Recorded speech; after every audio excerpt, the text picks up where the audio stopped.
En ce temps-là, voyant les foules, Jésus gravit la montagne. Il s'assit et ses disciples s'approchèrent de lui.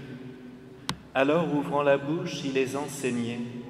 Il disait : « Heureux les pauvres de cœur, car le royaume des cieux est à eux.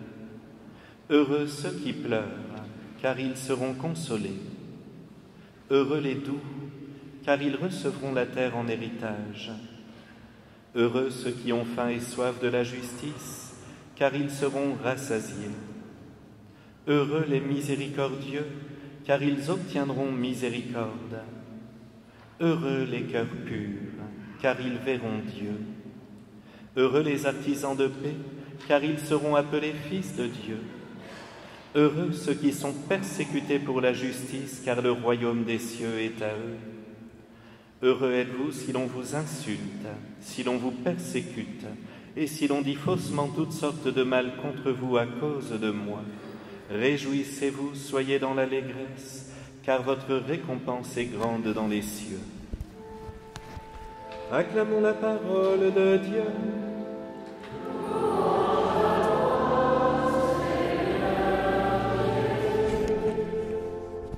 Mes frères bien-aimés, chers enfants, nous voilà la belle solennité de la Toussaint que nous attendions avec impatience, tout simplement parce qu'elle apporte de la joie, de l'espérance et un sursaut de foi pour nous qui sommes encore sur terre et qui devons lutter entre joie et tristesse, grâce et amertume, bonheur et malheur.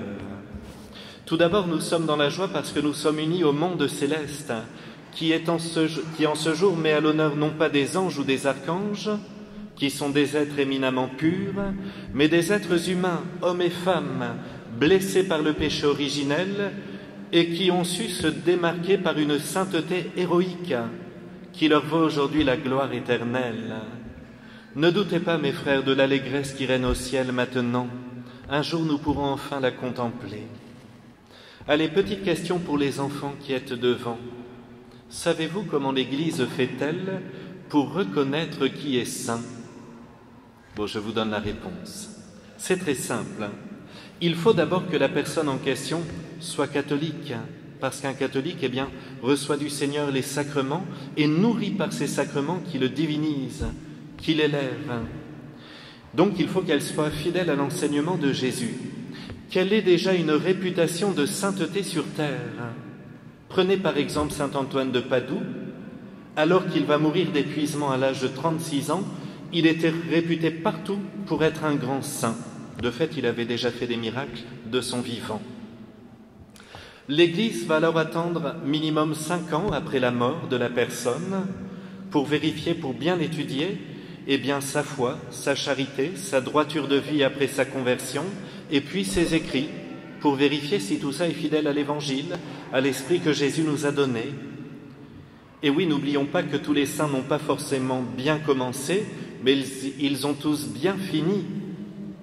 Et puis, pour qu'une personne soit d'abord bien heureuse, il faut qu'il y ait au moins un miracle après sa mort.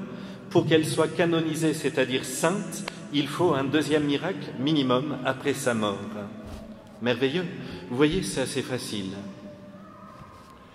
Le culte des saints est apparu au début du christianisme. Par exemple, entre 155 et 170, les chrétiens de Smyrne demandent à récupérer le corps de saint Polycarpe, mort martyr, dans le but d'assembler ses ossements pour les déposer sur un lieu convenable. La tradition voulait qu'on célèbre la messe le jour de la mort du défunt, du saint. Ils souhaitent ainsi se recueillir sur sa tombe. Et très vite apparaît la vénération de leurs reliques, puisque sur certaines sépultures de saints se produisent des miracles et des guérisons. Il était alors normal de vénérer les saints en voyant les miracles avec les reliques sur leur tombe. On aurait fait pareil. Imaginez ici, dans cette cathédrale, avant qu'elle soit saccagée au moment du protestantisme, il y avait ici les reliques de saint Julien et saint Galactoire. Il y avait donc des miracles devant ces chasses en or. C'est encore, mes frères bien-aimés, la preuve évidente que la religion catholique nous vient bien du bon Dieu, parce qu'il n'y a que dans le monde catholique qu'il y a ce genre de guérison ou de miracle. N'hésitez pas à vérifier si vous ne me croyez pas. Je l'ai fait avant vous. Et oui, parce qu'au séminaire, je me suis dit, on va vérifier tout ça. Alors vous aurez peut-être quelques moines tibétains qui faisaient de la lévitation, mais lorsque les saints missionnaires passaient et les bénissaient, tout de suite ça retombait, aussi sec. Mais vous voyez, il n'y a pas d'autre miracle. C'est important, mes frères, de se le dire aujourd'hui. Ça nous donne aussi l'espérance, et bien que notre religion nous vient bien du bon Dieu. Et puis j'en profite aussi pour ouvrir une petite parenthèse, là c'est pour les adultes.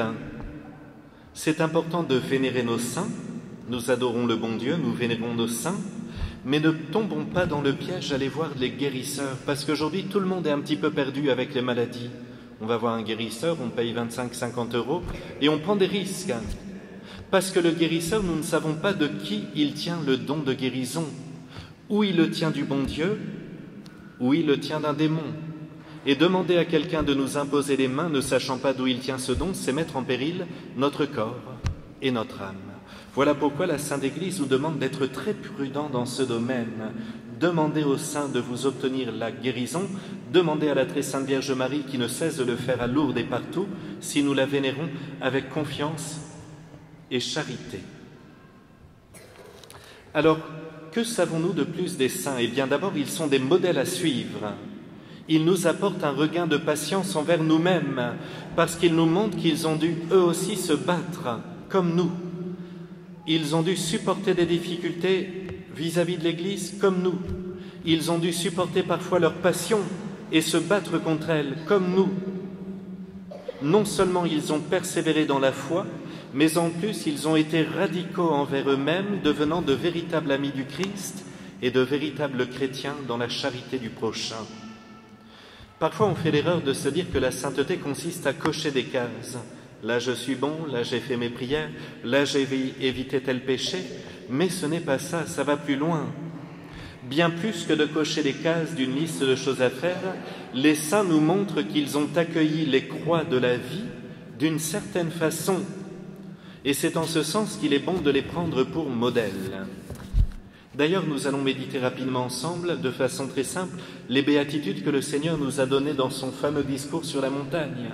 Vous remarquerez que celles-ci, une fois encore, ne sont pas des listes de choses à faire, mais bien plus une façon de supporter les épreuves de la vie. Allez, on y va, mes frères. Heureux les pauvres de cœur, le royaume des cieux est à eux. Alors là, il faudrait qu'on les apprenne par cœur.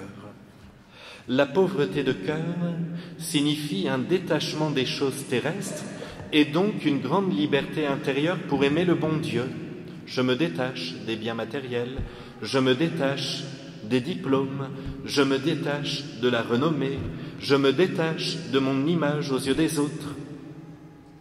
La pauvreté de cœur n'a rien à voir avec la pauvreté matérielle, puisqu'on peut trouver des pauvres profondément esclaves de la convoitise, et on peut trouver des riches profondément libres de leur avoir et très généreux.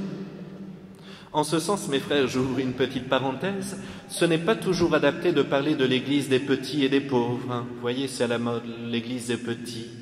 Puisque l'église que le Seigneur nous donne est pour le salut des âmes, particulièrement celles qui en ont le plus besoin. L'église est donc pour toutes les âmes. Le bon Dieu est allé chercher toutes les âmes. Il a donné sa vie pour chacun. Merci à Saint Jean, merci à Sainte Bernadette pour leur pauvreté de cœur. Heureux ceux qui pleurent, ils seront consolés. Voilà bien, mes frères, une promesse admirable. Combien de fois nous croisons dans la rue et même parfois entre nous des personnes qui pleurent. Il y a 1000 raisons de pleurer. Si nous pleurons tout d'abord à cause de nos péchés ou des conséquences de ces derniers, et si les larmes viennent d'un sincère repentir, c'est une grâce que Dieu nous donne. C'est un très beau cadeau. Pleurons sur nos misères. C'est une purification de notre âme. Il y a parfois des personnes qui me disent « Vous savez, mon père, j'ai vécu tel drame lorsque j'étais jeune. J'ai fait tel péché que je n'aurais pas dû faire, et j'en souffre encore aujourd'hui. » Eh bien, c'est bon signe, mes frères. C'est une purification lente de votre âme. Le bon Dieu vous appelle petit à petit à lui. C'est merveilleux. Mais il y a aussi tous ceux qui pleurent en raison d'injustice, de grandes souffrances physiques ou morales, ou alors de grandes croix à porter. Le Seigneur nous promet une véritable consolation dans la vie éternelle. Nous devons nous en souvenir dans les moments difficiles. Et nous devons garder devant les yeux les saints qui ont tant souffert. Prenez n'importe quel saint. Il n'y a aucun saint qui a une vie facile, assis dans son canapé devant la télé. Ils ont tous beaucoup souffert, mais ils ont su accueillir leur croix saintement, patiemment, avec charité, avec fidélité au bon Dieu. Ça ne veut pas dire qu'il y avait des moments à l'intérieur où tous se déchaînaient, où ils avaient même un moment de rébellion envers le bon Dieu, mais c'était uniquement une tentation. Ils ne laissaient pas cette tentation prendre la place dans leur vie. Ils ont pu avoir de très grandes sécheresses, c'est-à-dire ne plus sentir la présence de Dieu, peut-être même pendant des années, mais ils ont tenu bon dans leur amour pour lui. Merci à Sainte Marie-Madeleine ou Sainte Rita qui ont versé tant de larmes.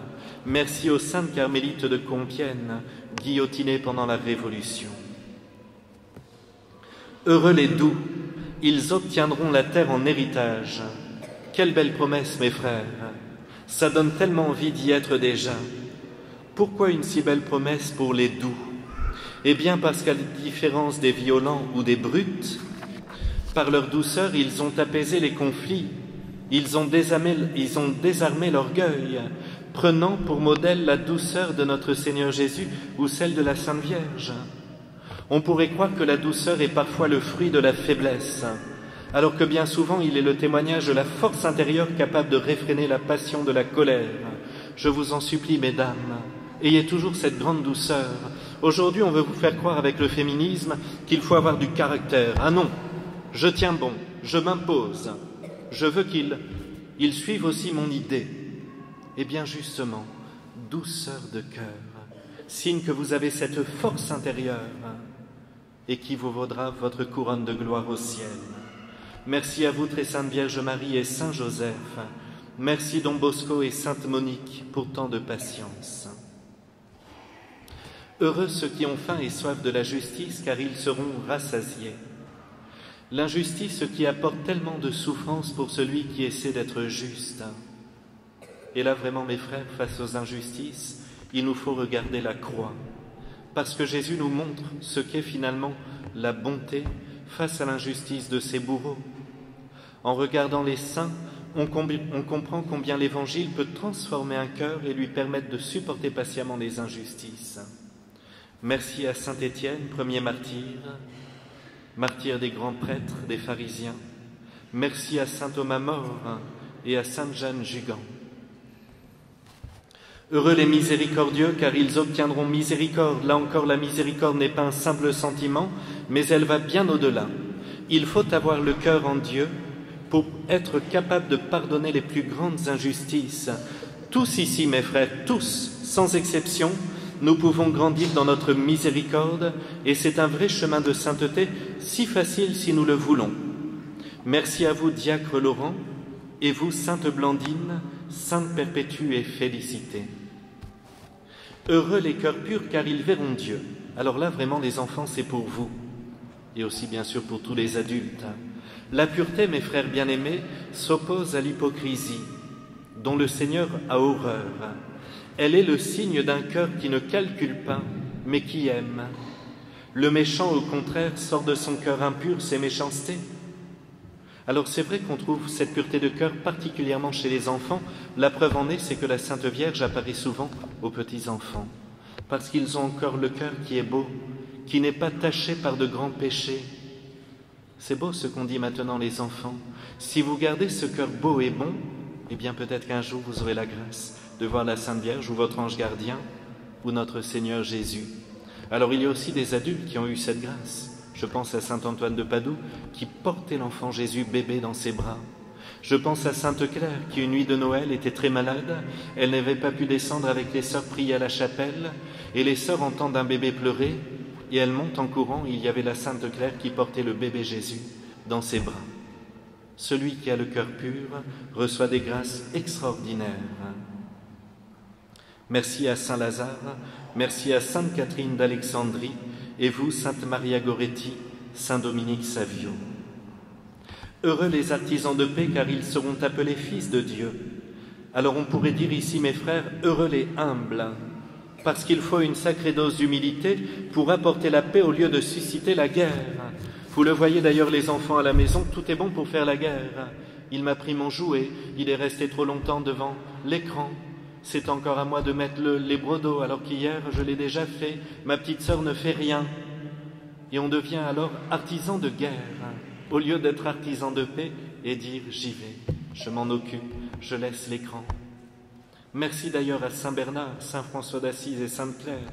Merci à Sainte Catherine de Sienne, venue remettre de l'ordre dans la papauté en une période terrible pour l'Église, alors qu'il y avait plusieurs papes. Vous voyez, nous, ça se passe bien quand même dans l'ensemble, actuellement, pour l'Église. À l'époque, on ne savait pas. Le pape d'Avignon, celui de Rome, on ne savait pas quoi faire. Et elle a eu le courage, cette femme, eh bien, d'écrire des lettres. Saint-Père, je vous somme de retourner à Rome. Le bon Dieu vous veut à Rome. Et le pape a obéi. C'est merveilleux. Ça, c'est cette force d'âme.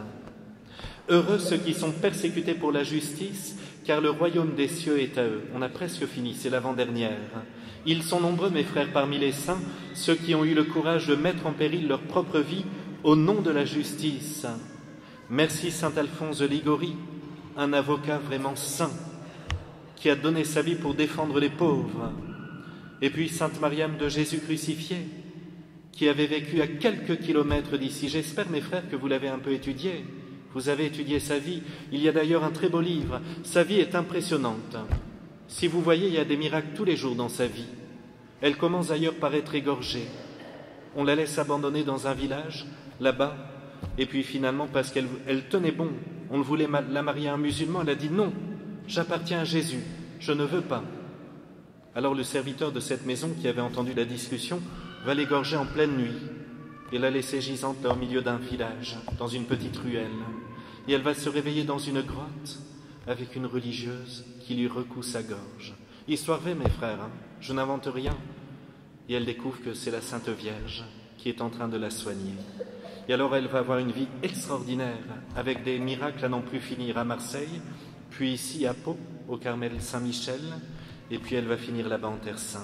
Je vous supplie de connaître et d'étudier sa vie. Enfin, mes frères, la dernière sentence de notre Seigneur Jésus s'adresse à tous ceux qui sont persécutés, malmenés, insultés pour leur amour pour le Seigneur. J'espère qu'il vous arrive parfois d'être dérangés par des proches, peut-être des enfants, des petits-enfants, des voisins, qui se moquent de votre foi. C'est bon signe, vous êtes déjà en chemin de sainteté.